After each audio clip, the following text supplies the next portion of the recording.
तर इथे मी एक वाटी पोहे घेतलेत. त्यानंतर एका भांड्यामध्ये पाणी घेतलंय. आता हे एक वाटी पोहे आपण या पाण्यामध्ये घालूयात आणि हे पोहे आपण स्वच्छ धुवून घेऊयात. अशा पद्धतीने या पाण्यामध्ये इथे मी पोहे व्यवस्थित धुवून घेतलेत. त्यानंतर हे पाणी काढून टाकूयात. आता हे पोहे आपल्याला जवळपास 5 ते 7 मिनिट असेच ठेवून द्यायचे आहेत. पोहे ओलसर झाल्यामुळे ते मऊ पडतात व छान फुलले जातील. तर या पोह्यांमधलं पाणी काढून टाकल्यानंतर आता 5 ते 7 मिनिट आपण हे ओलसर पोहे असेच ठेवून देऊयात. तर इथे मी 5 मिनिटभर हे पोहे असेच ठेवून दिलेले. पोहे छान मऊ पडलेत.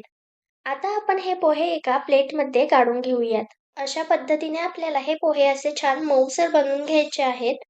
तर आज आपण पोह्यांपासून अगदी चविष्ट नाश्ता बनवणार आहोत. रेसिपी अगदी सोपी आहे. तर पोहे इथे मी असे सुटसुटीत करून घेतलेत. त्यानंतर इथे मी एक बटाटा उकडून घेतलेला.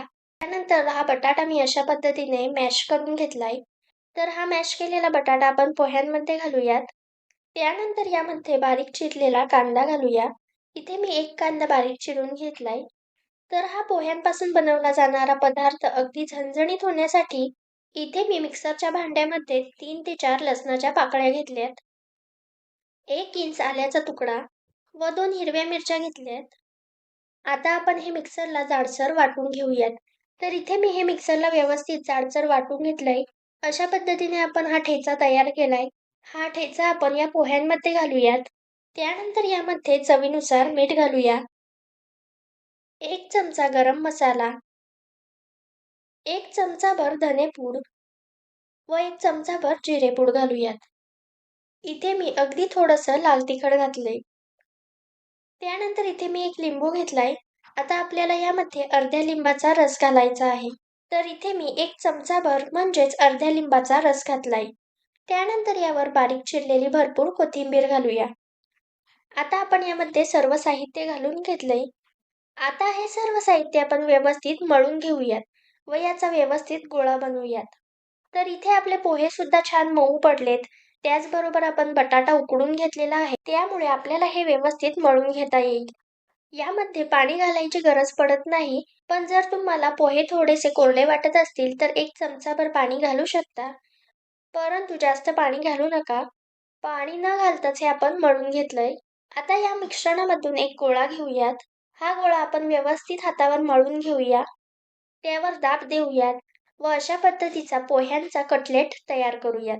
या मीडियम साईजमध्ये पोह्यांचे कटलेट बनवून घ्या. फार जाडसर पोह्यांचे कटलेट बनवू नका. अशा पद्धतीने पुन्हा एक गोळा मळून घेऊयात. त्यानंतर असा दाब देऊन हा पोह्यांचा कटलेट बनवून घेऊया. तर इथे मी सर्व मिश्रणापासून पोह्यांचे कटलेट बनवून घेतलेत. त्यानंतर इथे मी तवा गरम करत ठेवलाय. तवा गरम झाला की यावर तेल घालूयात. तेल संपूर्ण तव्याला व्यवस्थित लावून घेऊयात. त्यानंतर यावर एक एक करत पोह्याचे हे कटलेट घालूया व अशा पद्धतीने आपण हे पोह्यांचे कटलेट फ्राय करून घेऊयात. तुम्ही हे पोह्यांचे कटलेट तेलामध्ये सुद्धा तळून घेऊ शकता किंवा अशा पद्धतीने तव्यावर सुद्धा शॅलो फ्राय करू शकता. तर 2 ते 3 मिनिटभर एका बाजूने आपण हे पोह्यांचे कटलेट फ्राय करूयात.